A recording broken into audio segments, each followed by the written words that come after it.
Olá, vamos gravar aqui, vamos ver se está tudo certo agora, né? Para nossa aula introdutória, para ficar gravada aqui no perfil.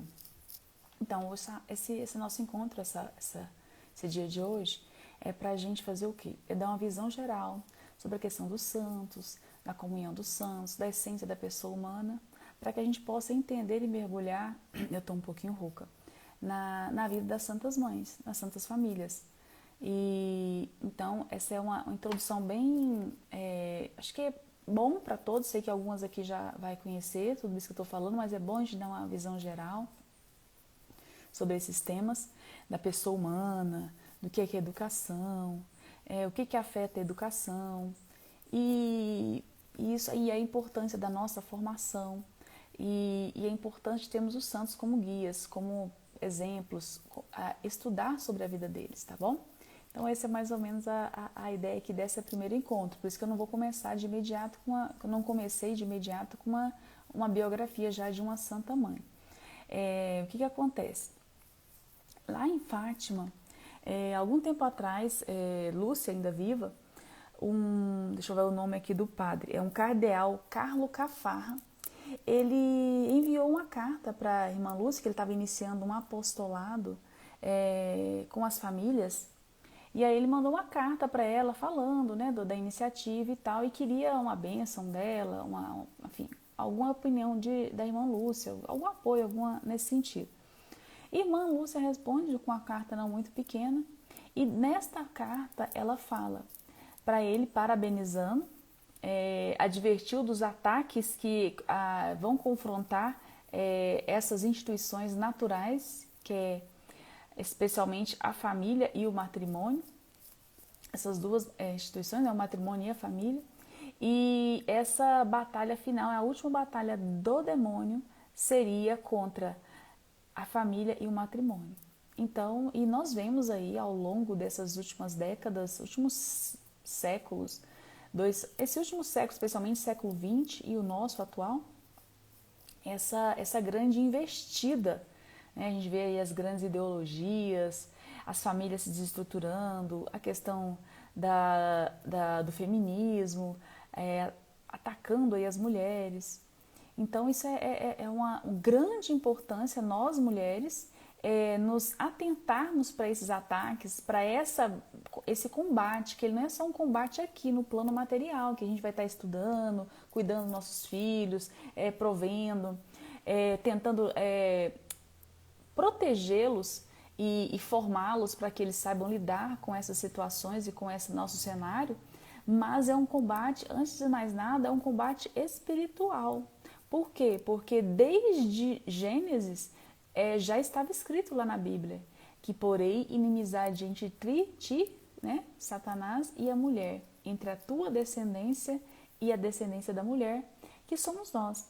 Né? Hoje a humanidade, e especialmente nós mães,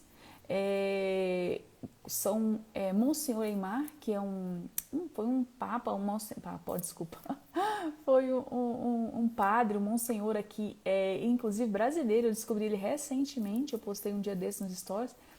Ele fala que ele teve uma visão de céu, inferno e purgatório. Não são os sonhos de Dom Bosco, mas esse Monsenhor Eymar, ele também teve uns sonhos. E ele disse, né, que viu nesses sonhos, ele pergunta, o anjo vai mostrando no céu, no inferno e tal. Quando chega no inferno, ele vai falar que tinha um lugar muito terrível no inferno, que eram dedicadas para dois tipos de almas.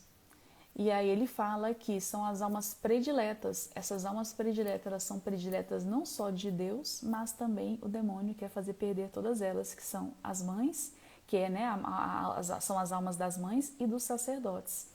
Então a importância aí desses dois papéis, né, dos padres e das mães, na educação de uma criança, de um jovem e na nossa vida.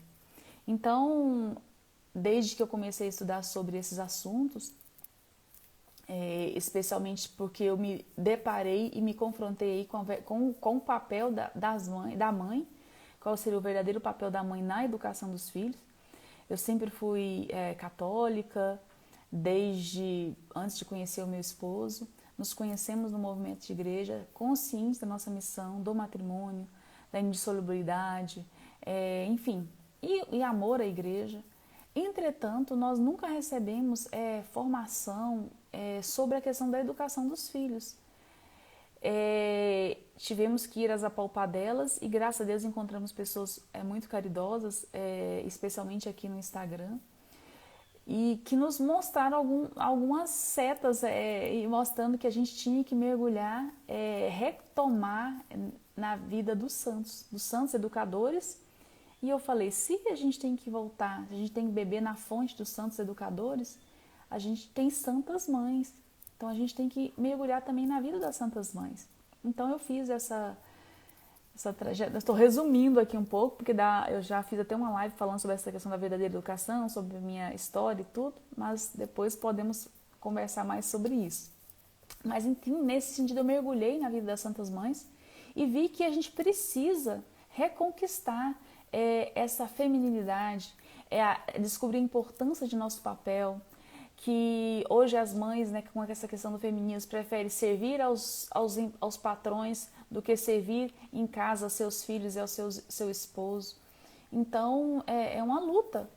A gente precisa trabalhar, né, dependendo da realidade da situação, tem que trabalhar fora, tem que ter jornada dupla, tripla, enfim. Então, mas mesmo diante de tantas dificuldades do cenário atual, é possível fazer alguma coisa, é possível reconquistar. Eu gosto desse nome reconquistar porque teve lá na Europa, na época que os muçulmanos invadiram e quase que tomaram a Europa por todo. Sobrou um pontinho lá que ficou, se esconderam e se refugiaram e na região da Espanha. E esse pouquinho, com a ajuda de Nossa Senhora, se fez muito e foi reconquistando, retomando a Europa das mãos dos árabes, dos mouros, dos muçulmanos. Então, eu penso que nós também, mesmo que por gotinhas, nós podemos, com a ajuda de Deus, com a ajuda da nossa mãe, nós podemos reconquistar isso dentro de nós, em nós, essa importância desse papel, para que nós possamos passar para os nossos filhos, para a nossa família, né, para o nosso marido, e inclusive no nosso relacionamento entre esposo e esposa. Tá bom? Enfim, então assim, os santos, eles são importantes por quê? Os santos, eles não são guias, são setas que Deus colocou, que a igreja como mãe, lá vem aí o papel da mãe, também a igreja é uma mãe para nós, ela nos dá meios de santificação, nos dá os sacramentos que Deus deixou, que Cristo deixou por ela, por meio da igreja, e inclusive ela nos aponta, olha, esses aqui alcançaram a virtude perfeita, esses aqui estão no céu.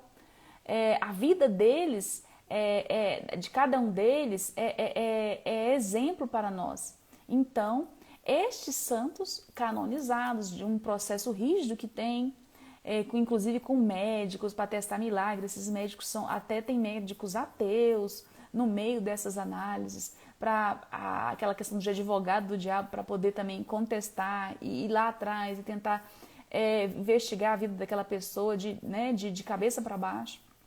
Então, uma vez canonizados, estes santos que passa pelo processo de venerável, que ali iniciou o processo de canonização, né? Existe ali indícios de santidade, de odor de santidade. Aí eles são beatificados quando tem um milagre e canonizados quando acontece um segundo milagre, que esse milagre é provado. Então aí ele é colocado nos altares. Graças a Deus, segundo a Bíblia, existe ali centenas, milhares e milhares, milhões de santos no céu. Só que nem todos foram reconhecidos oficialmente, mas estão lá. E as santas mães nos mostram que elas tinham essa veneração e esse amor por parentes que eram falecidos, que tinham vidas virtuosas. Santa Zélia, por exemplo, ela rezava pelos filhos, para os filhos que já falecidos, que já ela acreditava que estava no céu, ela rezava e pedia intercessão deles, inclusive para curar doenças dos filhos que estavam vivos. Então, é uma graça muito grande. Os santos são amigos que nós temos no céu. E estudando e mergulhando na vida das santas mães, eu vejo quanto isso é maravilhoso. Hoje, quando eu converso, estou conversando com Santa Zélia, estou pedindo ajuda para ela, estou pedindo ajuda para Santa Mônica. A gente tem que reacender aí esse amor, essa nossa devoção, inclusive pelo nosso anjo da guarda, nossa Santa Francisca Romana. Quando nós estivermos estudando sobre ela, nós vamos ver a importância do anjo da guarda, o papel do anjo da guarda na nossa vida e esse relacionamento com esse amigo que Deus colocou desde a nossa concepção para nos guiar no caminho da salvação. E é interessante, eu não lembro quem foi, mas eu acho que é um vidente, alguém que tem uma sensibilidade mística, acho que é do Brasil, inclusive, eu não vou lembrar quem me contou essa história, mas que a esposa, parece que ele via anjos. E aí ele falou, não tem mais anjo aqui em casa. Você tá grávida, acho que você tá grávida, tem um anjo a mais aqui. Ou seja, olha que coisa mais linda, né? Já na barriga, o anjo já está ali, junto com a mãe, velando e zelando pelo aquele bebê que está ali no seu ventre, né? E que a gente reze por eles também. Então, os santos são essas setas, esses guias que nos ajudam nessas batalhas diárias. Por meio, a gente pede a proteção deles por meio de novenas, trintenas, quaresma de São Miguel Arcanjo, né, que a gente pede por eles também, né, que estão aí também na comunhão dos santos, os anjos. Então, a gente usa desse meio, os anjos, os santos, né, essa comunhão dos santos, essa nuvem de santos. Eu gosto muito de usar essa simbologia, assim, eu tô com um band-aid aqui no dedo. Se uma unha da gente, esse corte que eu tô aqui, se dói, se a gente machucou, dependendo se inflamar, o corpo todo sente. Se o dedo sara, o corpo todo está feliz, está alegre, porque não tem que ter aquele combate ali para estar tentando curar aquela enfermidade. Então, a igreja, que é o corpo místico de Cristo, que ela é composta por a igreja militante, que nós aqui na luta, a igreja padecente, que está no purgatório, aqueles que conseguiram se salvar, têm a salvação garantida, mas não conseguiram pagar ali todas as consequências, as penas dos pecados que adquiriram ao longo da vida e passam por esse período de purgatório, para purgar, para limpar, para alvejar as suas almas, para estar diante, né, do Cordeiro, para ver a Deus face a face. Então, existe a igreja militante, a igreja padecente e a igreja triunfante. A igreja triunfante são aqueles que já estão no céu, gozando da visão beatífica de Deus. E é para lá que nós queremos ir. É essa meta que tem a educação dos nossos filhos. Nós, como Santa Zélia falava, ela queria ter muitos filhos para povoar o céu. Então, a missão da família, a missão das mães, a missão dos pais é educar os filhos para o céu. E lógico que todo esse arcabouço intelectual que nós temos hoje para se formar, para ter uma profissão, isso é útil, isso é bom que a gente tenha também. Entretanto, como nós estamos mal acostumados em até perguntar para os nossos filhos, vários perguntam para os nossos filhos assim: você vai ser o que quando crescer? O que é a resposta? A resposta que está querendo é o quê? Qual profissão? Então não se pergunta outra coisa. Ou vai casar, vai namorar, mas isso não é a finalidade nossa de ser humano. A Mônica não nasceu para ser esposa. A Mônica não nasceu. O padre Paulo Ricardo, ele fala isso também, que não nasceu para ser padre. Ele nasceu para ser santo, para alcançar o céu. E os meios que Deus nos deu aqui de nos santificar e para que a gente corra para atender essa vontade de Deus é o quê? Ter a nossa santificação aqui, são as nossas profissões, a nossa vocação, seja um religioso, uma consagrada, um padre, uma mãe, um pai, um leigo, então, que não se casou. Então, nós temos que alcançar o céu. E essa é a missão tão sublime e essa predileção de Deus para as mães, pelas mães, para essa missão aqui, de pegar aquela alminha que vem no seu ventre, ajudar aquela alma, aquela criança, de fazer daquela criança um homem, do homem um cristão, do cristão eleito, de um eleito um santo. Isso está escrito no Catecismo da Educação.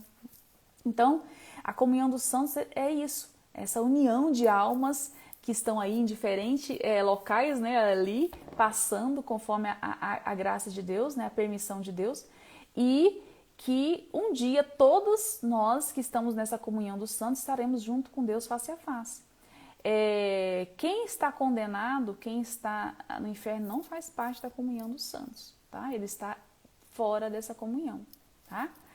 E então, essa comunhão, assim, igual eu falei, quando um dedinho está machucado, todo o corpo dói. Então, a igreja é o corpo místico de Cristo. Então, se um cristão, alguém que está sem estar em estado de graça, se ele não está, se ele está em pecado mortal, essa dor, essa falta, ela atinge todo o corpo místico. Então, quanto mais a igreja se santifica em seus membros, a igreja já é santa porque ela tem a cabeça que é Cristo. É a alma e o Espírito Santo. Por isso que a igreja, as portas do inferno não vai prevalecer contra ela. Por mais ataques que sejam, por piores os homens que compõem essa igreja, que sejamos nós, quem garantiu isso foi Jesus, por meio do Espírito Santo e por meio dele, que está ali como a cabeça da igreja.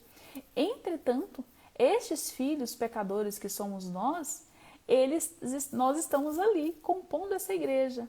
Quanto mais estado de graça, quanto mais ali conquistamos méritos, mais ali a gente ganha esse brilho para a igreja. Quando os filhos ali estão em pecado e afastados dessa graça, a igreja, eles não deixam de ser filhos, mas eles estão ali, afastou Deus do seu coração, né? Deus deixa de habitar aquela alma. Então, eles precisam retomar essa união por meio do sacramento da confissão, e para que Deus volte a habitar na sua alma e tenha essa perfeita comunhão dos santos. Inclusive, a gente até brinca assim, você que está mais próximo de Deus aí, reza por mim. Muita gente fala assim com alguém que a gente conhece, né? E por que a gente pede com um apego com um santo ou outro? Por quê? Porque essas pessoas que estão mais ligadas, mais próximas com o seu coração, com a sua alma, mais unidas a Deus, elas têm mais, vamos dizer, elas conseguem atrair de Deus ali, conquistar de Deus ali uma atenção especial para os seus pedidos. Nossa Senhora é a onipotência suplicante. Santa Rita de Cássia, uma das mães que nós vamos estudar, ela também, Deus, praticamente tudo que ela pedia e Jesus atendia. Então, por isso é a santa dos impossíveis, porque tem cada história, cada milagre com Santa Rita de Cássia. Então, é isso, nós precisamos estar nessa perfeita união. Lógico que Deus, na sua infinita misericórdia, Ele dá bênçãos, dá graças, dá milagres para aqueles que estão, graças atuais, para que essas pessoas voltem para Ele, né? Se olhar para Ele, pelo amor. E muitas vezes não voltam pelo amor, voltam pela dor, pelo algum problema que aconteceu. Quantas vezes, esses dias até ouvi uma mensagem do Padre Eduardo, ele falando: acorda, você está sempre indo para Deus, porque quando você tem problema, você lembra de rezar, você lembra de pedir a intercessão a Deus, dos santos. Mas está na hora da gente, né, de você, ele falava, ir atrás de Deus, não pedindo coisas, mas por amor, porque você o ama e quer estar próximo. Então, essa é a nossa meta, que as santas mães tiveram, ai meu Deus, cada uma dessas santas mães teve essa meta de alcançar o céu, de buscar a Deus por amor, não foi por interesse. Ela amava Deus, ela entendeu o amor infinito que Deus tinha por ela, que Jesus morreu por cada um de nós e por cada uma delas, e elas ofereciam penitências, sacrifícios, renúncias para estar, e corriam, ansiavam por estar numa Santa Missa, participar da Eucaristia. Então é muito lindo, a gente vai estudando e vai se apaixonando cada vez mais pelas Santas Mães. Então, os santos, eles sabiam que era importante, não só as Santas Mães, né, mas as Santas Mães é apenas um grupo ali que eu separei destes santos, eles sabiam que era importante. Eles priorizavam aquilo. Deus era o primeiro na vida deles. Então, eles tinham essa prioridade. Eles estavam no mundo, mas não era do mundo. Eles faziam o ordinário de forma extraordinária. É muito impressionante isso. Então, Esses santos, eles são guias, são setas, e as mães, como nós aqui, aquelas que já são mães, aquelas que querem, que têm, que não são, mas que estão aí desejosas, que estão já casaram, não tiveram filhos, ou solteiras, que acreditam que a sua vocação é o matrimônio, que seja, né, com o matrimônio a graça da maternidade. Então, essas santas mulheres, elas precisam ser conhecidas, e vocês aí, por favor, divulguem, façam um apostolado aí com outras mães, divulgando. Vira e mexe, eu também estou postando stories ali, tem posts falando de algumas delas. Então, passem esse conhecimento também para essas outras mães, para que elas conheçam, estudem, leiam livros, biografias, que elas só têm a ganhar com isso. E cada uma de nós, né? Então, estes santos, sabendo que era importante, eles deixaram se transformar. Eles se transformaram por esse amor. Eles tiveram domínio de si mesmo, viram aqueles defeitos que tinham, sabiam que não era nada diante de Deus e buscavam a Deus para ter esse acesso, esse amor, Caiu aqui um negócio aqui, deixa eu correr aqui, senão vai perder. E então, assim, nós precisamos nos voltar para Deus. Eles sabiam que era necessário, então eles faziam um sacrifício. Por exemplo, eu vou baixar o olho aqui, que eu estou pregando um negócio aqui de um arquivo no computador. Mas assim, São Francisco de Sales, por exemplo, a graça de transformar, ele transformou o seu temperamento. Quem olhava para São Francisco de Sales não falava que ele era colérico. Ele foi conhecido como o santo da doçura. Veja que maravilha, o santo da doçura. Então, é muito importante esse amor a Deus e nos trabalhar, conhecer as nossas debilidades, as nossas limitações, os nossos defeitos dominantes, o nosso temperamento, para que a gente possa, com essa graça, com amor a Deus, buscando um conhecimento de si mesmo, transformar e priorizando, sabendo o que é prioritário, sabendo o que é necessário, buscando. Muitas vezes a gente sabe com o intelecto, mas a gente não age, a gente não atua. Então, a gente precisa, como eles, aprender com eles, como eles se dominaram, como eles moldaram seu temperamento a ponto de São Francisco de Sales, um colérico irascível, com a irritabilidade ali à flor da pele, se transformou em um doutor da doçura. É impressionante, né? Então, nós precisamos os santos estão aí para ser essas setas e esses guias, e para que a gente possa nos assemelharmos a eles, buscando, né, com a vida de virtude, com a vida da graça. Santa Teresinha, por exemplo, era birrenta, dava trabalho para a mãe dela, para Santa Zélia.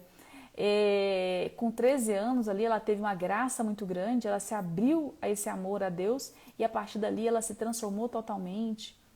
A irmã dela, que eu vou fazer umas lives aí, inclusive só sobre sobre Irmã Leônia, que não é santa, ela está em processo de canonização, para nos ajudar nesse sentido, desse trabalho, desse conhecimento de nós mesmos, e ver nesses exemplos o que nós podemos transformar em nós, como eles fizeram, que jornada eles trilharam, por onde eles percorreram, que livros eles leram, quem eram os seus exemplos.